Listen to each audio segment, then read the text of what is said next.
Dahil special day yung araw na 'to, may gagawin naman tayo. Kaya kita niyo naman, nag-aano na ako ng gulo, nagpasayaw-sayaw lang yan mga beshi, pero pagod na yan mga beshi. Ini-enjoy ko na lang yung mga beshi. Kasi nagmamadali tayo mga beshi. Walang ligo tayo mga beshi. Pwede na yung mga beshi. Nagmamadali kasi nahapon natin yung oras. Wala ba tayong gagawin dahil special day yung loved ones natin. So yan, baka rest para matapos yung magawain para move forward na naman sa sunod na gagawin. Ayan, nilagay na natin yung balloon finally. Malapit na tayong matapos.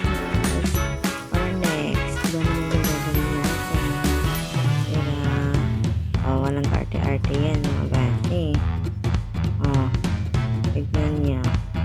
Hindi mali pa yung pagkalagay ko na dito pa. Ano ba yung tama? Gutom pa yan. Hindi pa yan nakapag-almusal. Ayun, nagkakamali-mali na.